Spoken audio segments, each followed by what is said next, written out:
ஓம் பிரபஞ்ச சிவமகா வாழை சித்தர் திருவடிகள் போற்றி போற்றி. ஓம் பிரபஞ்ச மகா அகத்திய வாழை சித்த சபை திருவடிகள் போற்றி போற்றி. எம்மை பிள்ளையாய் பெற்ற சூட்சமாக அமைந்திருக்கும் விஸ்வாமித்திர மகரிஷி திருவடிகள் போற்றி போற்றி. ஐயனே, நம் கோயில்களில் மொத்தத்தில் கோபுரங்கள் எல்லா கோயிலும் இருக்கிறோம். அதோட சூட்சமாக என்னன்னு தெரிஞ்சுக்கணும். கோயிலில் கொடிமரம் பலிபீடமாக வைக்கிறாங்க. அப்படிங்கிற அதோட நம்ம ஆன்மீகத்தோட அடையாளமா இல்லை அதுக்கு எதுவும் சூட்சமாக உண்டான்னு அடியேன்னு தெரிஞ்சுக்கணும் ஆசைப்படுறேன். ஓம் அகதீஷாய நமக. கோயில் கலசங்கள் கோபுரங்கள் நீங்கள் சிவசபையோட சீடர்கள் இதெல்லாம் இதை விட்டுட்டு மேன்மையான ஆன்மீக வினாக்கள் தவத்தில் வந்த விஷயங்கள் இதெல்லாம் வந்து பக்தி மார்க்கத்தில் இருக்கக்கூடியவங்க இது எத்தனையோ முறை வந்து நம்ம சொல்லியாச்சு. இதோட சீடர்கள்ட்டிருந்து இதோட உயர்வான வினாக்கள் தான் இங்கே எதிர்பார்க்கப்படுது. ஏன்னா நீங்கள் சிவசபையோட பயணப்பட்டுக்கிட்டு இருக்கிய, தபத்தில் காட்சி பார்த்துக்கிட்டு இருக்கிய, அது கோயில் எதுக்கு குளம் எதுக்கு அப்படிங்கிற விஷயங்கள்லாம் அது எத்தனையோ முறை சொல்லப்பட்டு இருக்குது. எத்தனையோ மகான்கள் யோகிகள் ஞானிகள் சொல்லியிருக்காங்க, சிவசபையிலையும் சொல்லியிருக்கு. தவத்தில் வந்த காட்சிகள், சிவசபையோடு இருக்கக்கூடிய தொடர்பு, அது சொன்னால் இன்னும் பிரயோஜனமாக இருக்கும் மக்களுக்கெல்லாம். சபையோட ஆற்றலும் வெளியே தெரியும். அரைச்சமாவையே எத்தனை நாளுக்கு அரைச்சிக்கிட்டு இருக்குது. அதான் இந்த விஷயங்கள் வந்து கோபுரம் மேலே இருந்தால் தான் கோயில் இருக்குதுன்னு தெரியும். அது கலசங்கள் இலசங்கள் அதெல்லாம் வேறு ஏகப்பட்ட விஷயங்கள் சொல்லப்பட்ட விட்டுருக்கு. அதுக்குள்ளே சூட்சம ரகசியங்களும் எத்தனையோ வேறு மகான்கள் சொல்லிட்டாங்க. அதுக்குள்ளேயே என் அரைச்சமாவையே அரைச்சிக்கிட்டு இருக்கணும். புதுசாக வந்து சபையோட சீடர்கள்னு அடையாளம் தெரிய வேண்டாமா? பார்த்த தவத்திலிருந்து கேள்வியை கேளுங்க, உயர்வான ஞான வினாக்களை கேளுங்க.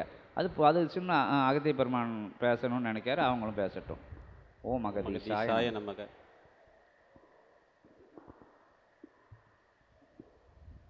பிரபஞ்ச மகாசபை, தேவசபை, சித்த சபை, கலியுக நிகழ்வுதனை மாற்ற வந்த தர்மயுக சபை, ஞானப்பட்டறை என்றெல்லாம் அற்புதமான நாமங்களை சித்தர்கள் வரிசையாக சிவசூட்சம நூலின் மூலமாக உரைத்து கொண்டிருக்கின்ற சபையினுடைய ஒரு அற்புதமான சீடர்களாக வலம் வருகின்ற இவன் உரைத்தவாறு ஞான நிலை நோக்கிய நற்பயணத்தை மேற்கொள்கின்ற சீடர்களே, யாம் உரைத்தவாறு இவன் சித்தன் உரைக்கின்றவாறு ஞான நிலை நோக்கிய பயணத்தை மேற்கொள்கின்ற சீடர்களுக்கு பின்னுக்கு திரும்பி பார்த்து அங்கு இருக்கக்கூடிய அத்தகைய வட்டத்திற்குள் இருக்கும் நிலைதனை எதற்காக உற்று நோக்குகின்றீர்கள் என்று சித்தன் வினவுகின்றான் என்று கூறுகிறார்.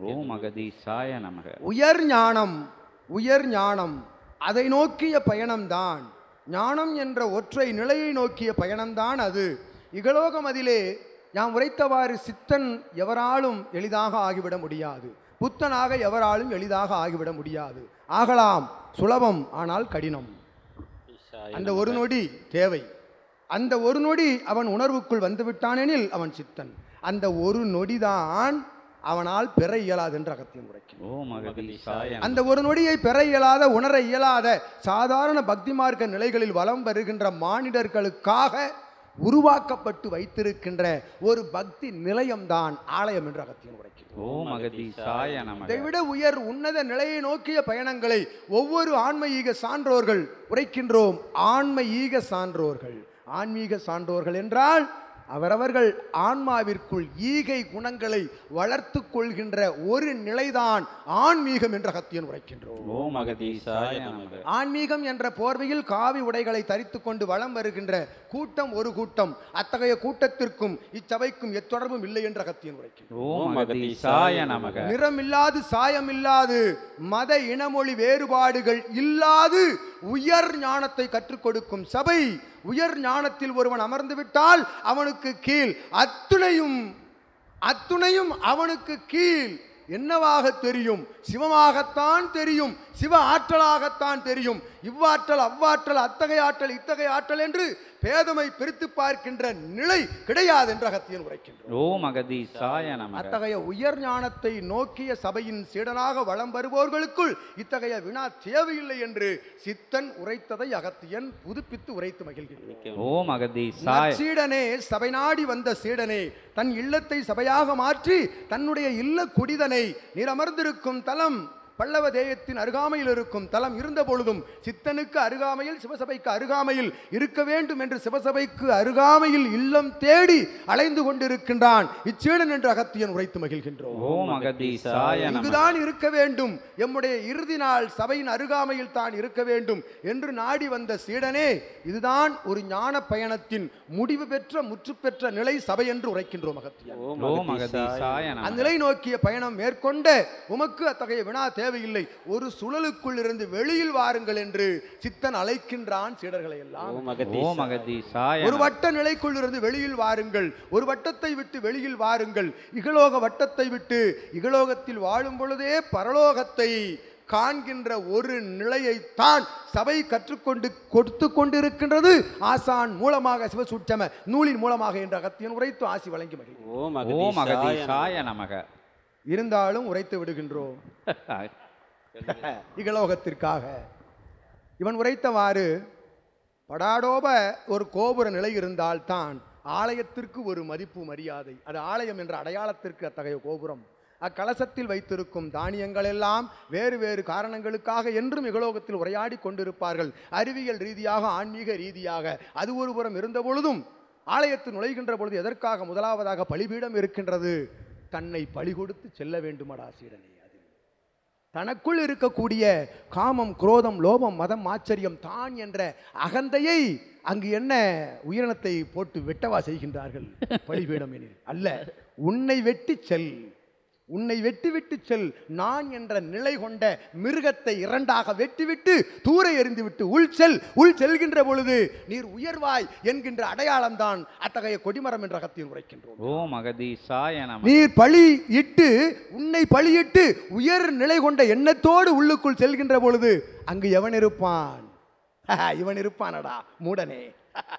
ஓம் அகதீசாய நமக. எத்தகைய ஆலயத்திற்குள் சென்று எம் சபை சீடன், எம் சபை சீடன், சபையை உணர்ந்தவன், ஒரு குருவை உணர்ந்தவன் எத்தகைய ஆலயத்திற்கு சென்றாலும் கர்ப்ப கிரகத்தில் வாழும் குருதான் காட்சி அளிப்பான் என்ற அகத்தியன் சூளுரைக்கின்றோம். ஓம் அகதீசாய. இது நிதர்சனமான உண்மை, நிச்சயமான உண்மை, ஆணித்தனமான உண்மை, எவராலும் எக்காலகட்டத்திலும் மறுக்க இயலாது என்ற அகத்தியன் உரைக்கின்றோம். ஓம் அகதீசாய. அகத்தியன் உரைக்கும் மறுவுரை உண்டோ இகலோகமதில்? ஓம் அகதீசாய.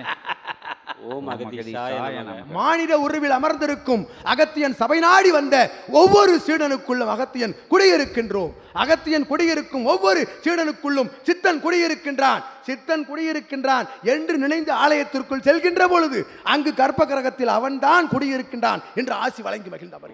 ஓம் அகதீசாய நமக.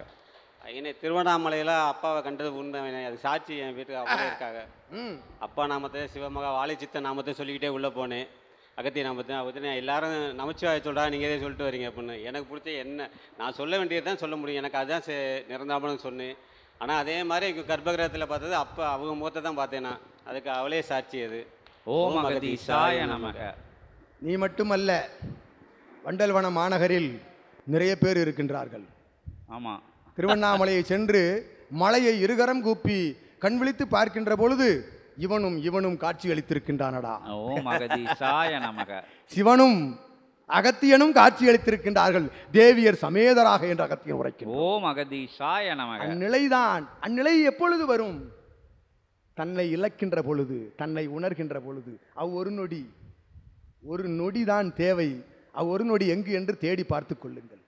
தேடி பிடித்து அந்நொடியை உங்களுக்குள் வரவழையுங்கள் என்று அகத்தியன் உரைக்கின்றோம். ஓம் அகதீசாய. அதுதான் உண்மையான ஆன்மீகம், உண்மையான ஞானம் என்று உரைக்கின்றோம்.